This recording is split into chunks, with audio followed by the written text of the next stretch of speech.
So here we come back for map number 2. Did you ever have that secondhand cringe of hearing your voice that you had to get over?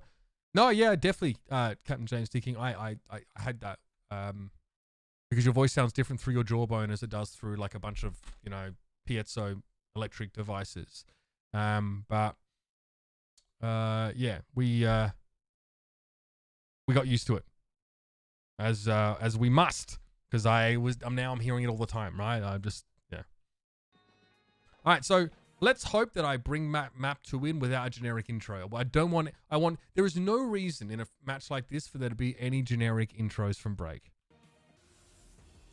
That's right, fellow denizens of the interwebs. T-Mobile wants you. Okay, so I actually have to come back in from a break directly into a sponsor read. So I don't actually have the chance to sort of do a narrative intro, which it's fine. It's not a big deal. I still, yeah, denizens of the interwebs. So at least it's like, you know, something a little bit different, right? Like a good neighbor, State Farm is there. Leg Day was bragging about your intros back from break earlier today, talking about not using welcome back every time. Oh yeah, I mean, like, I think a lot of us try and avoid that, right? I don't know if that's really like it's not just me that does it, you know. That's right, Phil. Are most of these scripted? No, yeah, these are scripted. All of these sponsor reads generally are, except like the start and end, because I have to hit the points that we got paid for hitting.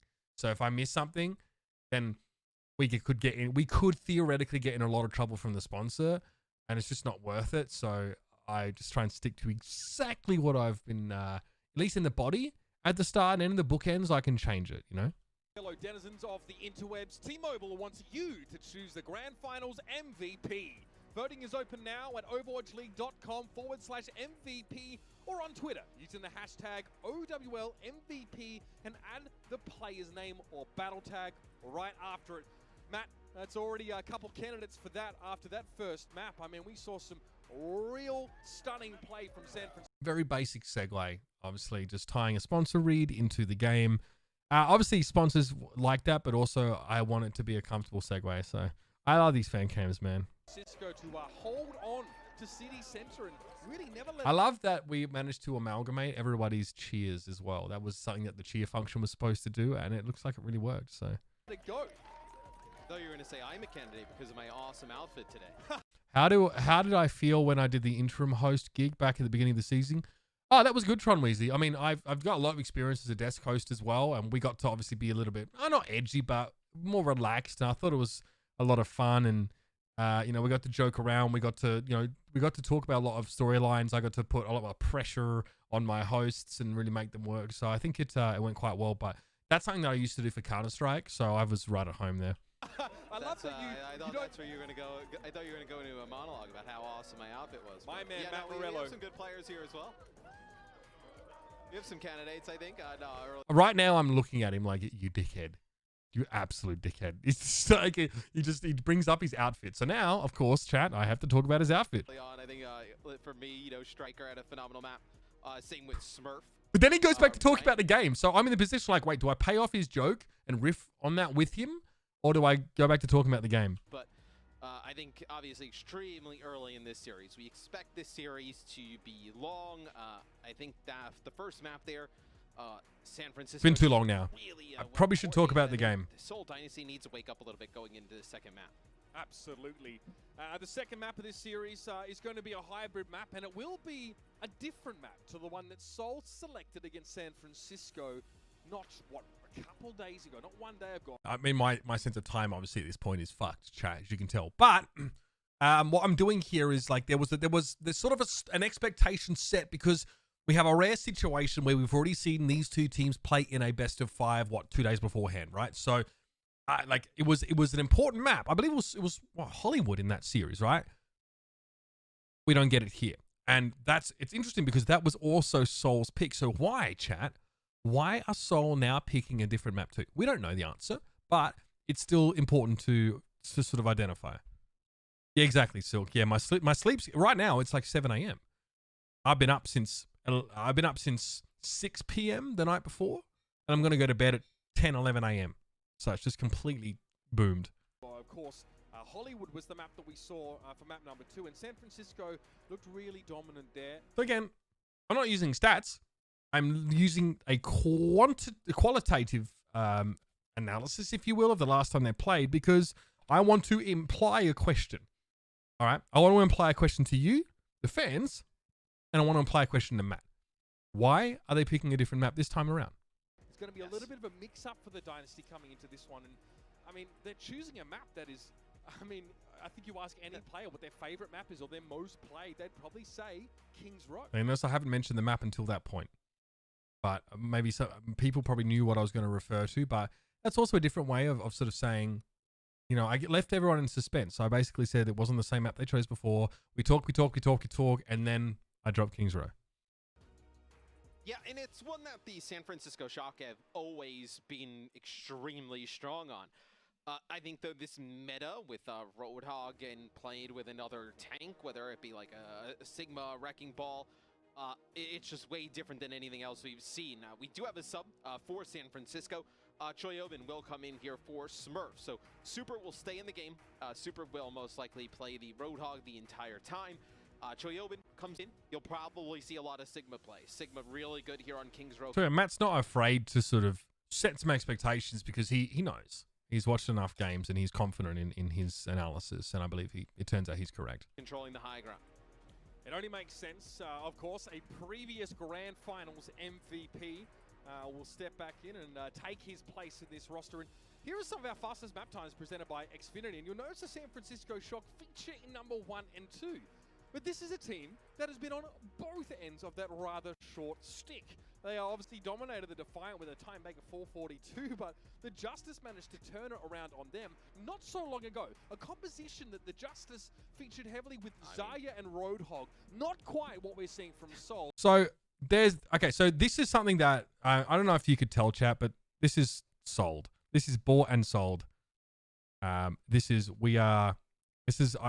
assume that we sold Xfinity a spot here in a stat screen. So this is what we come up with, the fastest map times, because you know Xfinity is the fastest internet or whatever, right? So but in this case, like what I'm and this is a shout out to the producers. I think it was actually Ashley I was dealing with in this, obviously my significant other, so good on her. But this is a situation where it's obviously something that's blatantly sold, but it makes sense here, right? Because like the Shock feature on both ends of very quick times on this map. Now, this record is 2020, right? So I mean, how relevant is it when we've had all these different metas? Well, maybe not as much, but look, this one is still giga relevant, right? Because it's a chance for us to reflect on the Justice, who were quite a dangerous team in the playoffs, and we talk about why. Remember in NA, it was probably Unco actually. So I mean, no one took this tweet too seriously, but saying that Roadhog wasn't going to be, you know, overpowered. And he wasn't the only one that said that. There were definitely people in NA who didn't expect the Roadhog pick to be good. I think the Justice put the fear in God of a lot of teams in NA about that Roadhog pick, and now we see it all the time. So there is a story embedded here, and we have a chance to sort of talk about, okay, why are the Shock, the San Francisco Shock, one of the greatest teams to ever exist in Overwatch, why are they on the receiving end of one of the fastest times of 2020 on King's Row? Well, funny you should say that, you know, because the Roadhog amount of change and, you know, whatever, it doesn't matter. But it informs the discussion of the road that the Shock took to get here. So I was really happy with this because, yes, obviously we fucking sold this to Xfinity, but we managed to actually integrate it into the broadcast. Like, I enjoy, like, selling out's fun. It's funny. Like, Golden Boy does it, Hex does it, I do it. But when it's relevant and it actually makes sense, it feels even better for everybody, right? So yeah, I mean, like the whole crunch time thing, right? We didn't expect it to be as fun as it was, and now it's just a huge meme. People were literally spamming chat about an endemic brand, Cheez It Cruise.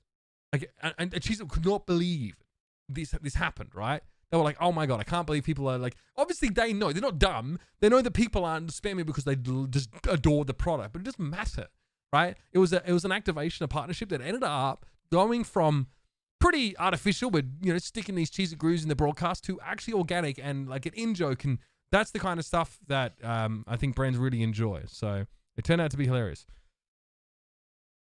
Matty asks, how do I feel about the use of and other sounds like that? Is it okay because it feels like the natural flow of conversations, or should casters avoid trying to say it? Try and avoid it if you can, because it's literally, people say and are to buy time. Like, you literally, those words are said because they imply that you aren't quite sure of the word you want. So, I mean, it's going to happen, right? It definitely feels more organic if a broadcaster uses those words, but you should avoid them if you can. If you can, and you can sound organic without using them, and you should definitely do that. Umming and ahhing, stuttering, they're not pleasant to hear. It's just not. They're not the most impressive part of our English language. I have to read this. Sorry. For those watching on YouTube, I'm sorry. I have to read this copy pasta. Friends, denizens, crunchers, lend me your ears. I come to bury Apex, not to praise it. The nostalgia that fans wank stains after them, the good is oft cleaned with their tissues. So let it be with Apex. The noble wolf had told you that Apex was ambitious. If it were so, it was a grievous fault, and grievously hath Apex answered it. Here, under leave of Wolf and the rest, for Wolf is an honourable man, so are they all honourable men. Come, I to speak in Apex's funeral. Oh my god. It's funny. Anyway. But there are hints. There is inspiration from that composition here. Now that was the Justice that looked like they could be here played in this match. It's not your regular season Washington Justice, but still, it's still getting around. Good copy passes get read. That's how it goes. Shotgun offense first, so we'll be able to talk a little bit more about what Seoul Dynasty is going to do. I assume you'll have the Hog with Sigma. I think it just kind of depends. Like, do they want? They'll probably run Widow. Yeah, Widow with the Hanzo. You almost need Widow here on defense to just kind of control the sightlines of the point. You really, it would be shocking if you're Seoul Dynasty on the defensive end not to see Ons come out on the map 2. Because this is one where Striker will most certainly play something other than Tracer, right? First time, fun fact, we've used L bars. Tracer not exactly ideal here on the first point. We've never done it before this. The Hanzo can definitely offer a little bit more. And that's a flex that we've seen before from Striker. We've also, I mean, you see him hovering the far now, and it actually may not be so ridiculous to see it defensively if teams want to get a little bit spicy. Prophet in particular has loved experimenting with the Farah in a couple of areas that maybe his opponents won't. Yes, I'm harkening back to the Farah pick. Do I maybe expect to see it here? No. Historically, we've seen Farah in some metas played on this map, though, and it's just a bit of flavor. But Seoul will have a double sniper defense. San Francisco will likely set a teleporter out in the front here, but if we see them stick to Ans, what does this say, Matt? So I asked Matt a question here, and I didn't have a lot of time to ask Matt things, but I like to do this often. And you know, I want him to explain to me what he sort of makes of this. I think Ans is going to switch, but it's fine. It's fine that Ans switches because Matt's talking about him now. So I sort of get to, maybe I know the answer to this, chat. Maybe, like, it is possible that someone who has cast Overwatch since the closed beta probably knows why they have a Symmetra, and probably knows that they don't stick with it here unless it's strange. But Matt is the color caster, and it gives him a chance to expand a little bit on Symmetra's role here. This high ground. Now you'll see him go back and switch. I mean, yeah, the displacement of Marvel is very important. There is, you know, Sigma acts as the pivot point for these compositions. They rotate around the Sigmas. So they're just trying to. I mean, we got the top, we got the above map there, and I think probably. I mean, this gets San Francisco. That was pretty important, that view. They know though that Ons is back in the spawn. Look at this. They're just trying to get this high ground. Bully fits out of position.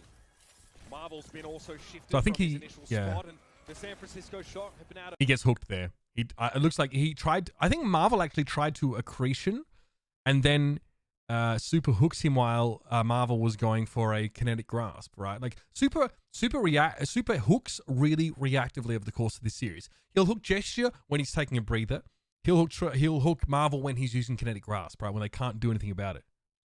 Pull off a little bit of a do-si-do, and they've caught Marvel on the low ground. This is the disaster. Do-si-do, obviously, as they rotate around, or it's a little bit old-fashioned now, I think of it, but you know, obviously they sort of swap spots to a degree. Disaster for Seoul, arguably the most durable, the centerpiece of their team. The Sigma's been taken out. So okay, so it's important. Look, obviously Gesture dies here, but I think it was really important to convey just how important that pick-off is. It's not just the what, okay?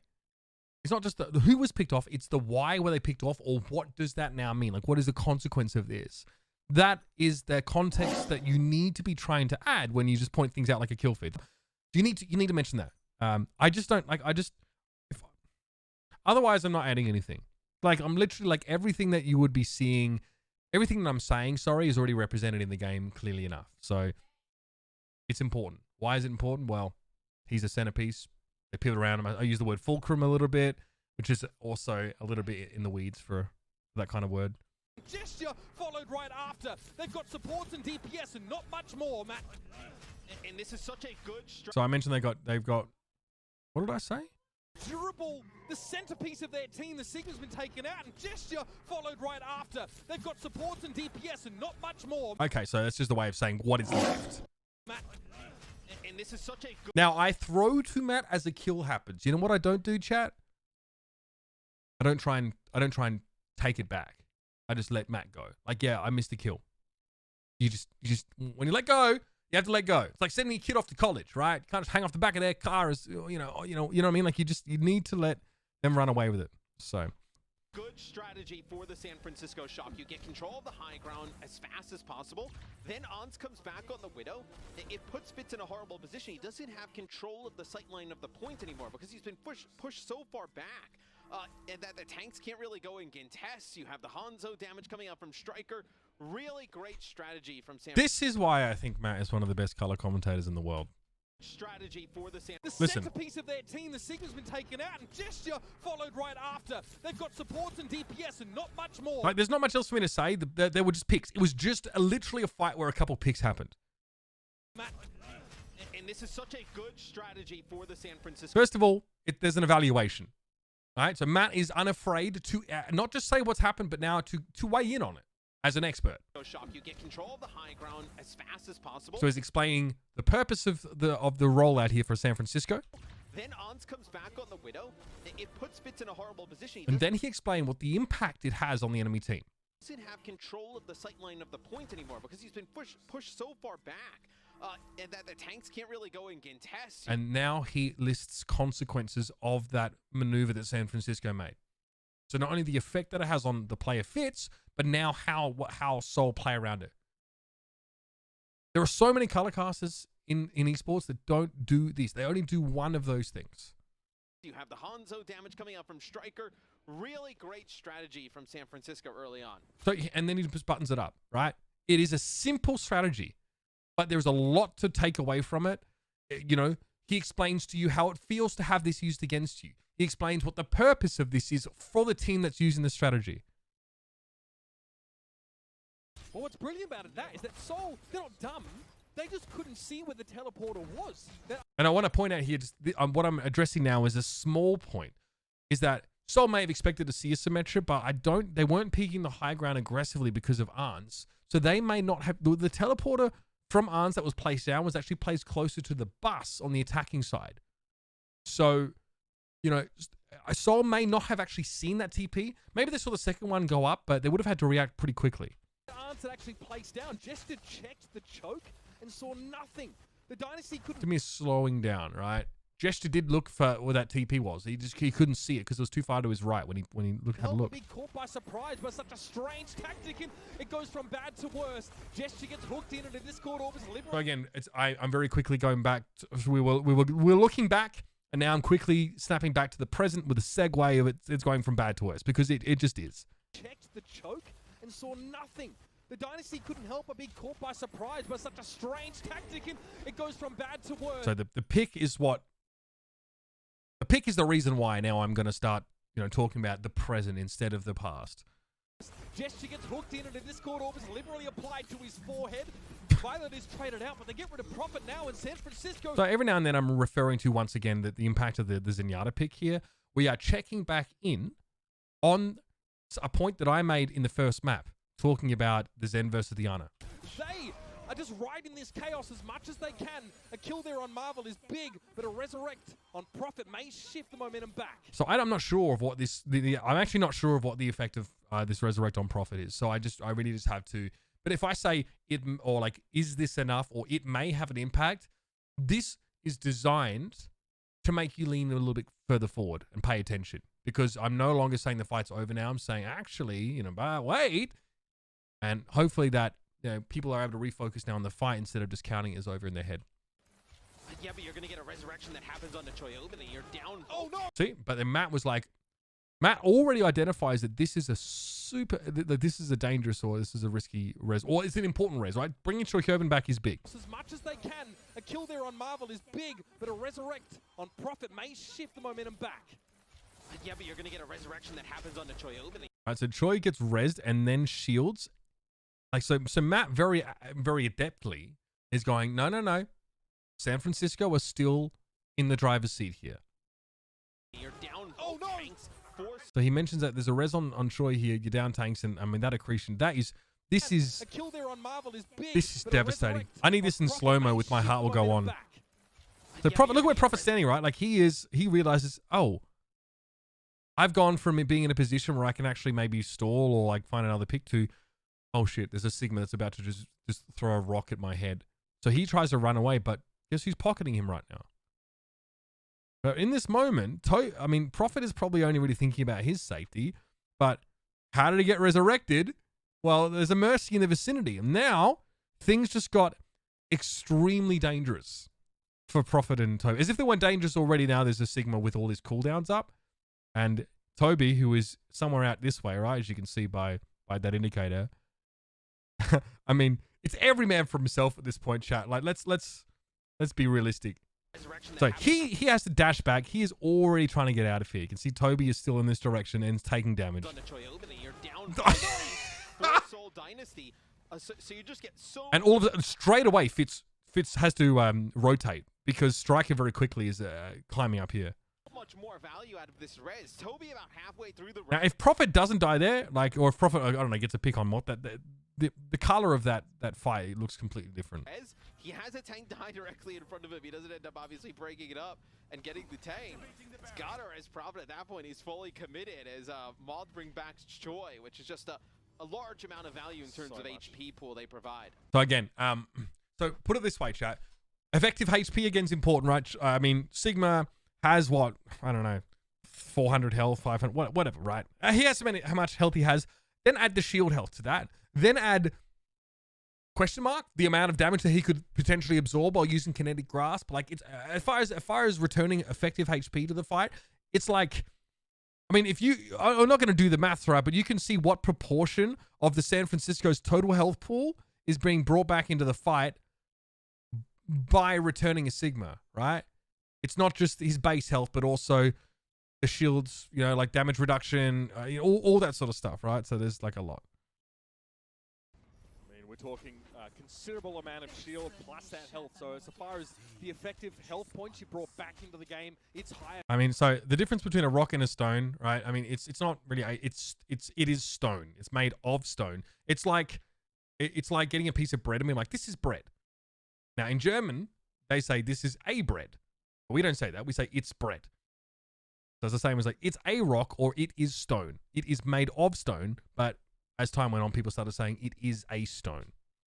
Because then there is also the verb to stone something. Value than a Hanzo resurrect. Prophet though, little flank, fight strike, it's going to be an instant resurrect here. Gravitic Flux to try and bait out those that were rezzing, but Violet has a Transcendence ready to fire off. And the shock, a brief rest, and now they're back on the road. Oh my god. Grecian Wars overhead for Joe Hogan, but he gets rid of Marvel, who went down below half health while he... Now, we're getting very close to the checkpoint, so I should start to speed up a little bit here. Suspended in midair, super low. It's an electric looking gesture in his face, but the Dynasty couldn't touch the cards. This is not how Seoul want this map to be going. The shock in 5 minutes. So in case the viewer wasn't aware of just how fucking egregious that was, I'll try and make it clear with the way I speak. 20 seconds on the clock. That is preposterous. And to be honest, when the Gravitic Flux comes through from Choi, they also end up using a Dragon Strike, but Striker ends up using it so early that it doesn't really connect and do a ton of damage. That could have been just way cleaner for San Francisco. Headshot after headshot after headshot. Striker will take him out. They're trying to use a Dragon. They want this Striker rest here. But be a Valkyrie from Moth trying to keep everybody up. Gesture trying to wrap around the side here and slow the shock down with an instant pick, and again Moth Oh, the audacity of him. Answer's able to find the headshot on Prophet, almost like Mock baited Prophet out into that challenge. Now Striker steps up after Prophet is brought back into the fight. And that high ground control remains with the shock. You might just notice that I'm just taking some breaths here, and I'm trying not to like get carried away too much because I need to give myself somewhere to go as the card gets towards the end of the map. Now, both teams have infrasight popped right now, so lots of vision. They know exactly where they're at. Is Prophet just trying to get a pick here? Sonic Arrow to make sure he doesn't get pushed. It'll be On's taking out Fitz here. no way. Oh, okay, super eventually. So a moment there of me, I'm reacting in that moment, right? I don't think it can be self-indulgent if it's overused, but in that moment I was like, you're kidding me.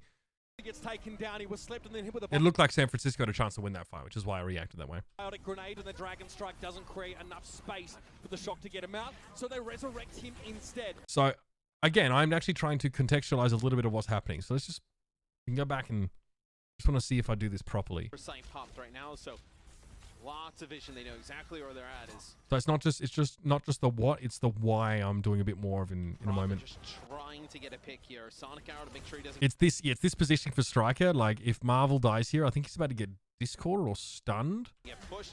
It'll be On's taking out Fitz here. No way. Oh, okay. Yeah, all right. Super eventually gets taken down. He was slipped and then hit with a biotic grenade, and the Dragon Strike doesn't create enough space for the shock to get him out. I mean, so that's fine. Obviously, that's why we saw the Dragon Striker, I think, was that Striker could force everyone away and they could get Super out. He almost got out. I think that's why I said no way, because he was like 1 HP, but they res him anyway. So they resurrect him. Sorry. It's not just there's a resurrect, right? It's they tried to Dragon Strike so Super could walk away. They get him with a biotic grenade and he can't escape.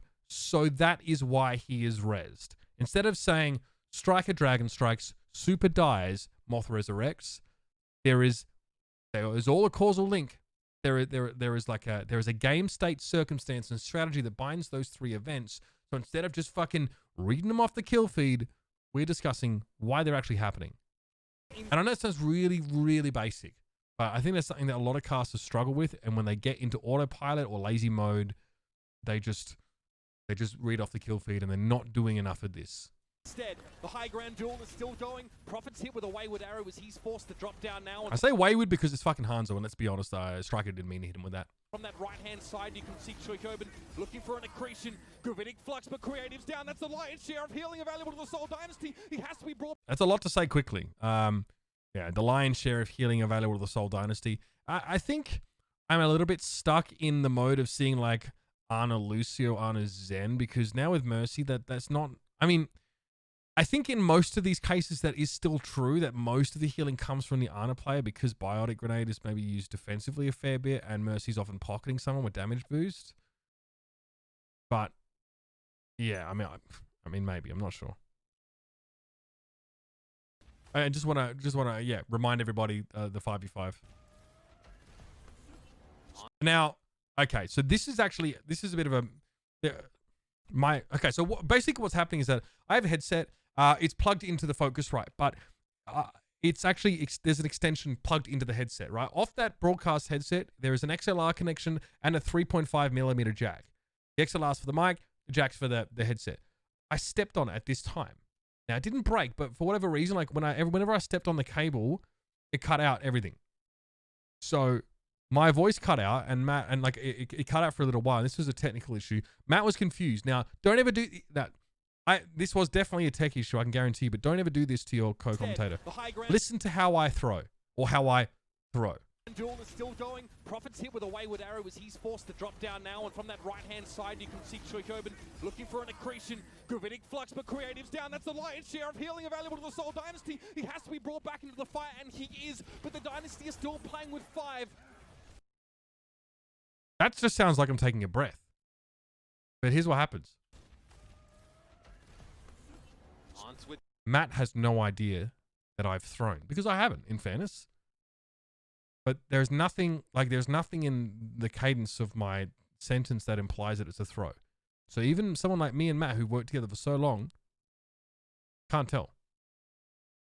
He didn't know I was throwing to him, and now we get tangled up in each other. 2.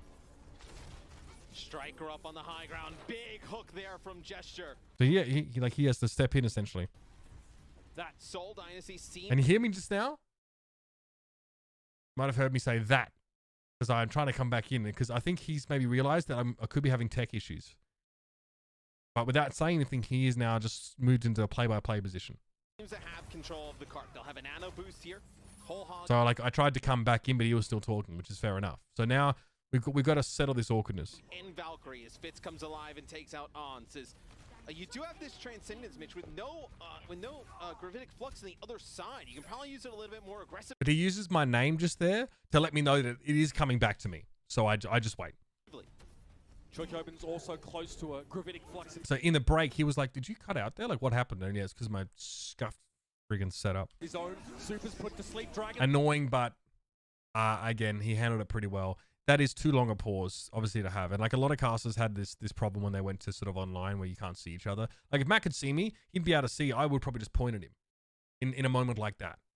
So that would never have happened. Strike attempted to take his life, but the Transcendence was there from Violet once more, right on time. He has the goods, and now the entirety of the shock is going to cost Jet. Yeah, like some will notice it, some won't. From that left-hand corner, notice the pick up and pace there, chat. Let's go back a little bit. Strike attempted to take his life, but the Transcendence was there from Violet once more, right on time. He has the goods, and now the entirety of the shock is going to cost Jester in that left-hand corner. Somehow Toby has to try and keep the cart stalled and keep Marvel alive at the same time. Multitask. So I try and mention that the objective there for Toby. At his finest, but Prophet, the lone sniper, returns. He goes for a wide flank and finds 3. So some people got this, some people didn't. That was a line that was planted there for those that remember the 2018 Grand Finals. If you remember, I was screeching out the lone sniper as Prophet just was ruining people. He actually wasn't on his own, by the way, in that part. It just seemed like it just seemed like that was what I should have said back in 2018, and this wasn't planned. This was very fortunately just came to me in that moment.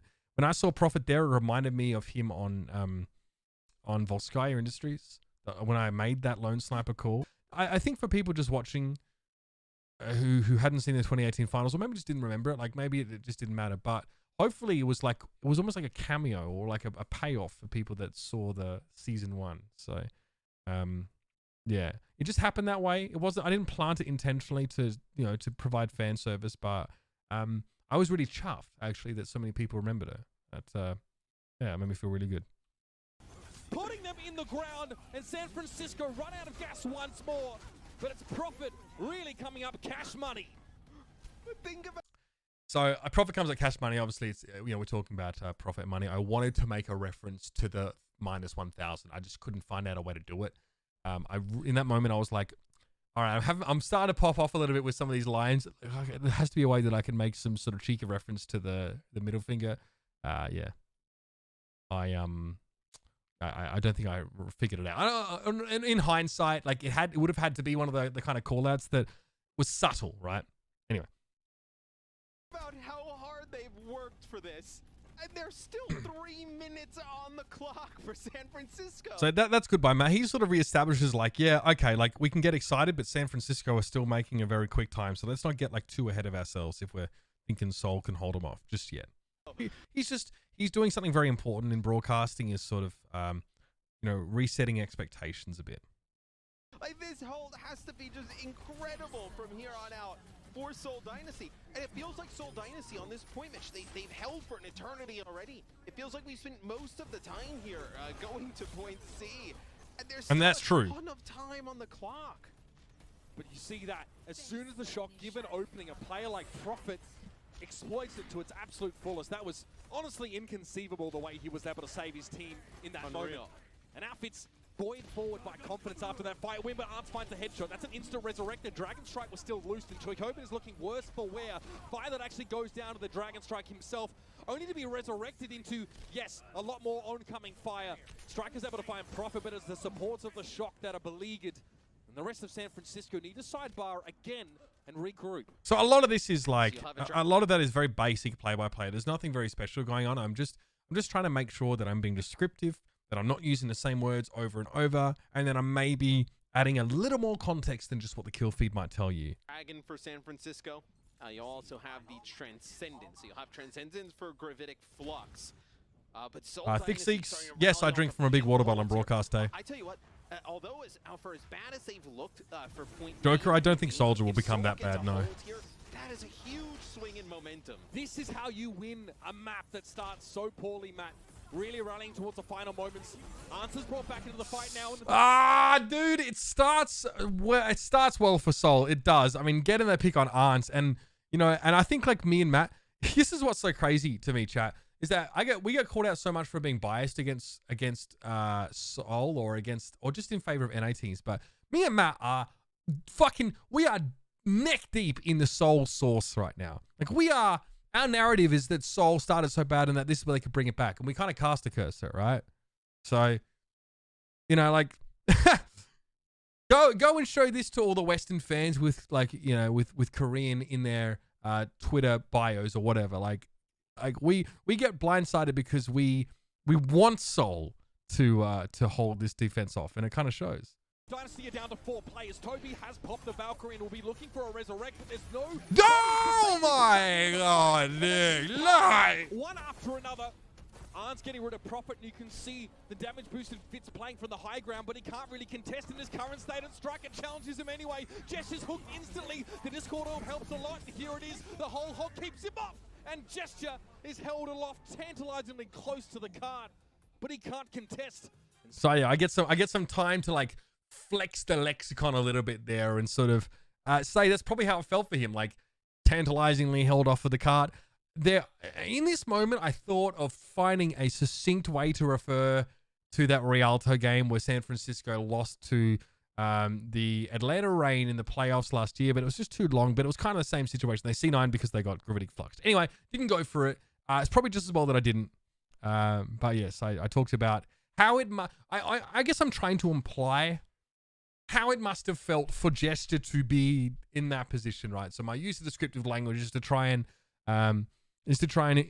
impart a little bit of how that may have felt. San Francisco finish the attacking round. Do you think you have to play the game in order to be a good caster? You should play the game some. Yeah, you probably should know how some things feel, like how it feels to play against the Roadhog's IE comp. But I mean, more so if you're a color commentator. Play-by-play casters, I would say no. Color commentators should definitely watch a lot of film. I think you can get what you need from talking to players and coaches and watching film. But playing a game helps, especially in a world where maybe you don't have access to players and coaches. Pretty nicely there at the end. So if they can get off to a good start here, you can see Seoul Dynasty kind of running the map all the way down, sending us into OT. Okay, so he does throw. He throws to me. Now, normally the replay narration is definitely the realm of the color commentator because they're adding some context to what's happening. But he throws, and I, in this moment, actually don't know if Matt can see this replay. Because remember, Matt doesn't have a program monitored. He only has the feed that comes from the observers. But some replays come from the observers in their EVS machines. But I don't know if he can see this or not. So I take this. Here's those final moments, and this is tough for Gesture. This is what the Shock have to deal with: a wrecking ball, hook, Discord Orb, Nano Boost. So I could have thrown to Matt there as well, but I think if I just sort of explain over this, maybe he'll be able to add to it. So I say hook, Discord Orb. I mean, look, it's nothing special. It's literally a wrecking ball getting what he deserves. Used for healing and damage reduction, but then the gravitic flux and Gesture too far to contest. I almost thought they weren't going to get the Nano Boost off. When I was watching him come out of the spawn, and he almost gets kind of trapped between both tanks for a second. I didn't think he was going to get the Nano Boost onto him. So there you go. Matt is able to add some insight to that as well. Normally, like I said, the color commentator should be able to, riff over a replay and explain things, but that was not so subtle, I guess. Pretty straightforward. But he's able to. Still doesn't really make that much of a difference. That transition always gets me. Like, they transition to Ance just as he kills a sentry turret in midair, and it looks like he got a kill, and all of a sudden I'm looking at the kill feed like, oh, wow, did I miss something? Like, yeah. The shot onto the sentry turret as it comes out of the spawn. See how Ance plays this, though. Like, how I mentioned, they were able to force Fitz off. Yikes. Yikes, dude. So this is the first thing we spot. Now, when you see this, you probably should know, okay, well, there might not be much of a push here, really. So this gives Matt a good indication. Not that there's a fight about to start, but that he probably has a couple of moments to keep talking while Seoul regroup. This is all implied. This is all happening in real time as far as his brain is concerned. Off of high ground, and he wasn't able to just kind of dominate the point, just control from these types of angles. See, maybe someone less experienced with throw or like actually remark about that, but he sees it, he lets it happen, and he keeps talking. He doesn't interrupt what he was saying. See, Seoul Dynasty, look, they go underneath, so they're not going to try and take this angle away by forcing at the high ground. Again, big headshot on Gesture, a lot of damage. He keeps going. It looks like at least early on, they're going to go and try and underneath and deny any line of sight. San Francisco. So Matt is talking about what they're trying to do here. I mean, this is a big. I mean, so in this moment, obviously there's a sleep dart from Creative, and obviously Answer's about to get domed. So there could be a few things that happen here. Like Super could get bionated. Ans might survive this. As a caster, I'm thinking, I need to be right here. I need to be here right now, and you know, everything else be damned. Because I'm being served up like a pretty important 1v1. Give a lot of space, and Ants has no idea who's behind him. And Prophet, Dude, oh my. Okay, I didn't see that the first time. Let me show you. Oh my god. Forcing at the high ground, it looks like at least early on. So I'll show you where I want you to look. I didn't see this the first time, chat. San Francisco, give a lot of space, and Ants has no idea. Okay. I was watching this, but I should have been watching this. Ants isn't missing Prophet. He's shooting Toby. Well, I mean, that's what we're at least going to go with, right? Because it's not like he himself is a widow and can just fire off storm bolts and respond. These look intentional at Toby. So, I mean, this is why this is so cracked. It's like, oh, Prophet, Ants is missing Prophet, but Toby's getting pooed on as we speak. And if this is intentional from Ants, this is insane. On a dime, target reprioritization. Because you know what? He gets the fucking kill too. Who's behind him? And Prophet, he missed the shots, and now the rest of the shot. But there's a big biotic grenade here. So as we expect, so fortunately, the observers aren't punished for this, and we get to sort of go from one to another because we got Prophet's push, and then remember, Super was slept. So I was expecting something to happen with him, and here's that bio that was sort of foreshadowed somewhat. Have come to the rescue of Ants. Toby goes down as Ants somehow. And he gets away with it. Okay. Bangs off a damage boosted body shot. And Violet's there to deal with Prophet and Matt. The Dynasty, sometimes the best laid plans go to waste, and that one fell apart. So I honestly missed that. I missed what Ants really did, and it's a shame because as a play-by-play caster, because I wasn't quite quick enough, I missed the really important opportunity to highlight just why Ants is such an incredible player. So that I'll regret that. I regret it. Oh, and Ants seemed like he had no clue Prophet was there. The Prophet able to nail some of those shots. That is a completely different first fight. Gesture. In fairness, I don't think Matt realized it either. It wasn't just one shot. Ants luckily picking off Toby. He hit like 3 shots. You know, doing gesture things. You see him all the way his outline on the map. Just going on these long. This is a great angle. The observers have obviously chosen this angle so that they can actually show that there is a Sardo rotation going on here. And Matt sees it. Flanks. Looks like he's going to take that staircase and go up tops. Try and go after Moth and Ants. We'll have to keep an eye on that. And so, Matt, that's a call to action from Matt saying, y'all. God, I've been in America too long. He's saying that everybody should be watching that. You should be looking at what's going on later on. He's controlled the high ground now, though. That's huge. And that forces the shock back into this choke, man. Jester has the run of the whole barn up there. But Pilot gets rid of him. The Discord orb blows him up, Matt. It's just... I didn't need to refer to Matt twice there. I should try. Yeah, I mean, it sounds conversational. I think it's okay. But I've done it twice in a pretty short succession. You know, Violet is a flex support, whether it's on the Zen or the Batiste. Just the extra damage he's able to put down is huge. You know, you have an Ana there. You're not able to burst down a Roadhog, right? So if I'm going to interject, it should just be for a full word. I think I'm trying to cut in, but like I'm trying to guess when Matt's finishing because I'm so eager to say something. I don't like that. But when you're playing the Zen, but at least Matt just like stuck to his guns and kept going. and it's much different. He has more damage than Super right now, does Violet. I mean, by a decent amount. He is functioning. We talked about Roadhog, Matt, functioning as another damage dealer. I mean, Violet is doing just that. So I think that's an important stat. This is when we're seeing that Violet is just kind of insane on this map. Super, because we obviously mentioned the map number 1 that Roadhog is now like a damage dealer, right? That was all the focus was on the Roadhog as an extra DPS and getting the frags. But Violet, right now, he has more damage I think than anyone on his team, maybe with the exception of Striker. Something that Violet does frequently that just, first of all, Seoul don't have that available to them because they're playing Ana. Like Creator's wasting his time if he's just shooting people. He just exposes himself to Widow and he gives enemy ult charge.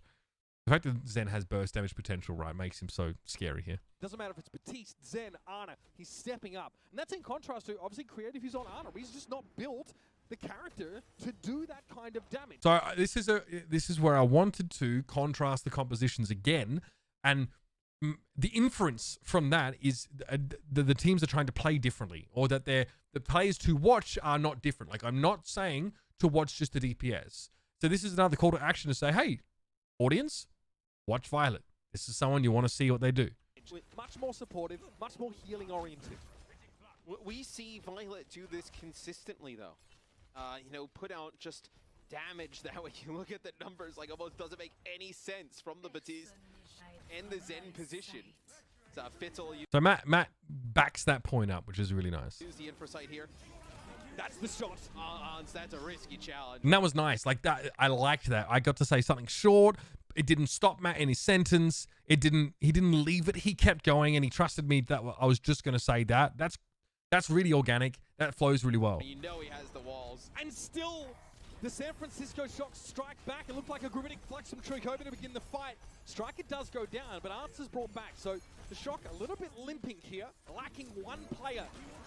Still in a strong position. Again, that's one way. That's another way of saying it's a 6v5. Now the Dragon Strike will force Troikoven and Mok to part briefly, and you can see at the top of screen Striker scrabbling to get back to contest this point.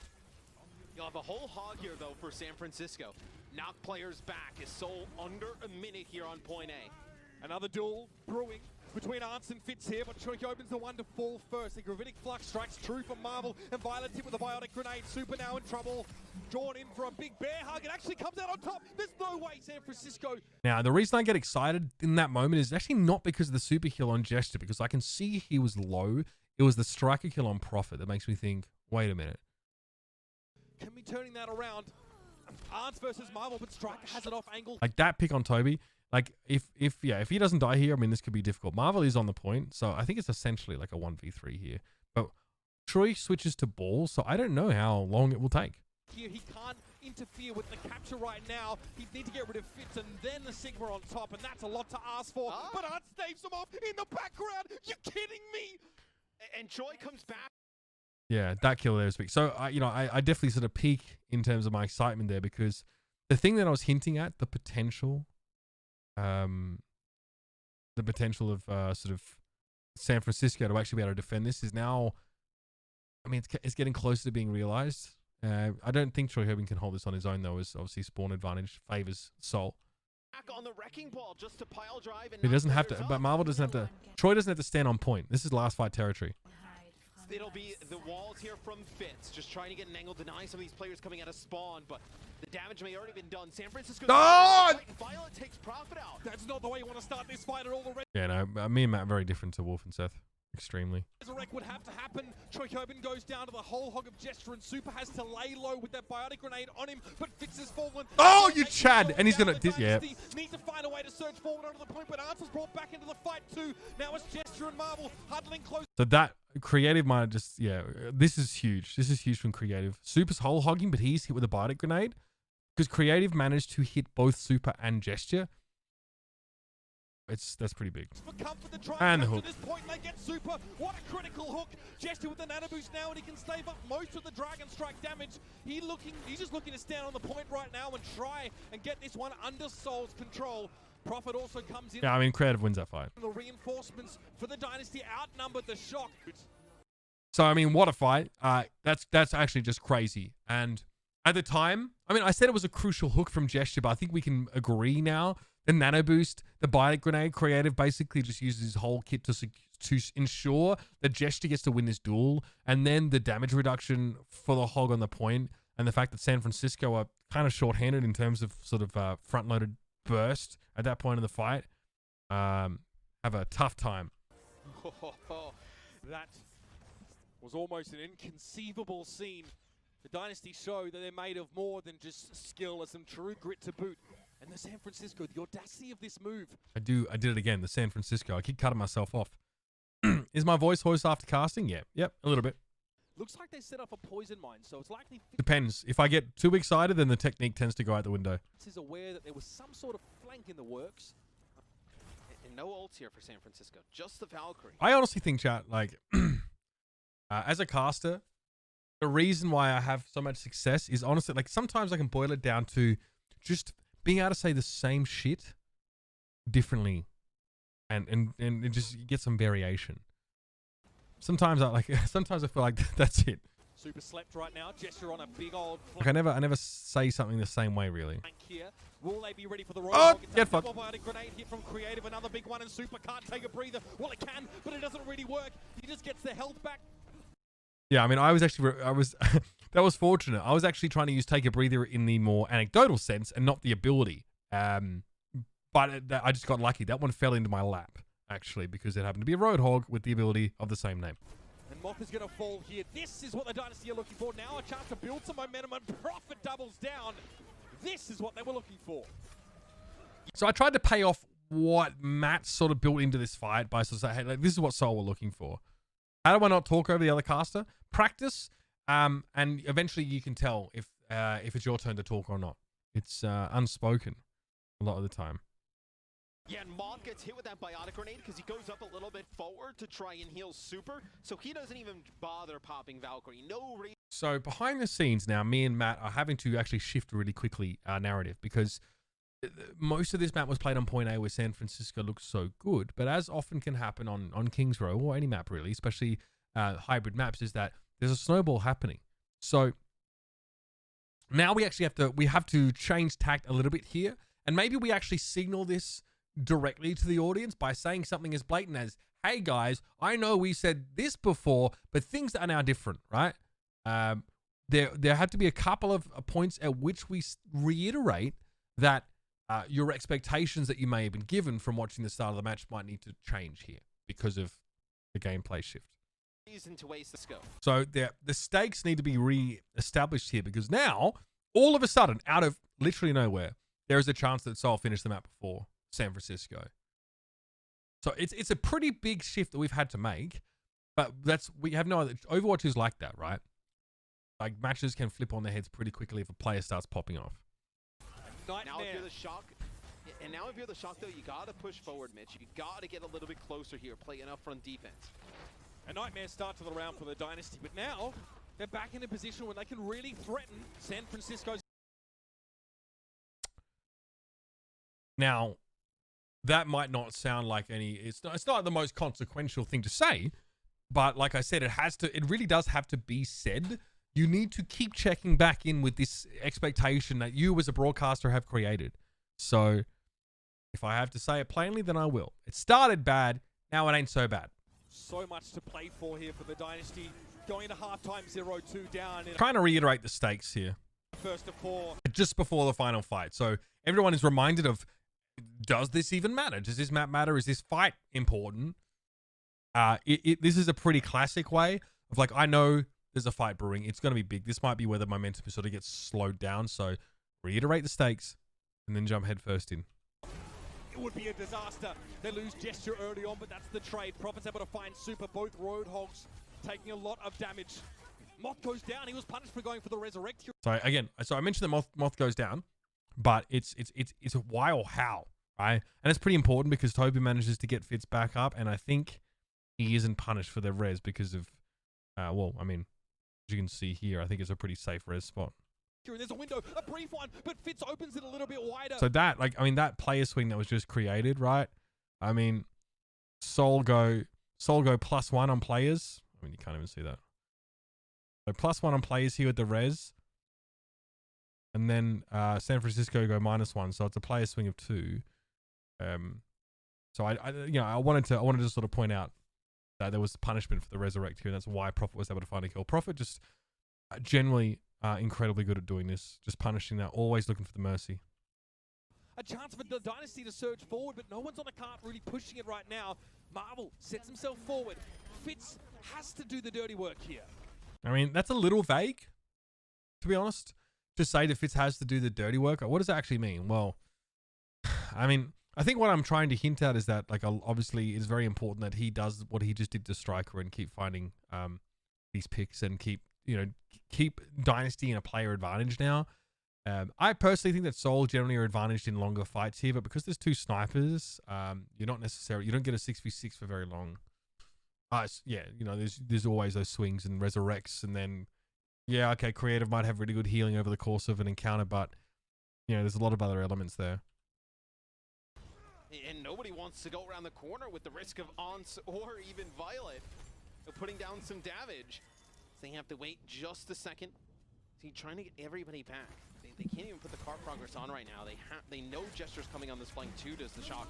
They have to use an nano boost on him. He gets created out of his out of taking the breather. That was, I mean, Matt makes such a good point. So, yeah, that is huge. I think he got, he tried to take a breathe. Looks like that was interrupted. So he's nano boosted for the heal and the damage reduction. Matt spots it really nicely. So in the past, maybe like nano boost has always been offensive ults. Like Genji goes in for the blade or Soldier 76. But with the Roadhog, actually, it's really not the case because, I mean, like Roadhog's sustained damage is kind of low because he has to reload a lot, and a lot depends on the pick, or, you know, he has to be in whole hog, for example, and even then he's just super vulnerable. Like the nano boost during the whole hog is actually more to keep the Roadhog alive than to make him do more damage, because he can't take a breather while he's whole hogging either. Like, it's the most vulnerable time to be Roadhog while you're ulting, which is ironic. That strange dichotomy is not something you see with other heroes at all. I mean, Echo is more durable than ever when she's ulting, for example. Alive though, and he hasn't. Oh my god, he has a whole hog here, and Arnt's almost found himself on the wrong side of that. But Gesture doesn't have a nano for his whole hog anymore because it was used to save his life. So that's kind of a blow to Seoul. Scrap gun. Here comes a gravitic flux, and Arnt's is not able to get out of it here. He will be healed up by Moth, and Violet has a transcendence on the ground. 15 seconds left to the... Ah! It's so big. You know how close to the Hanzo you have to be to do this? My god. That is just... Oh my god. Around the Dragon Strike, it gets eaten by Marvel's kinetic grasp. That's a huge advantage for the Dynasty. So nice. I really try and use the ability name there from for both players, the Hanzo, and you want to try and keep on top of those.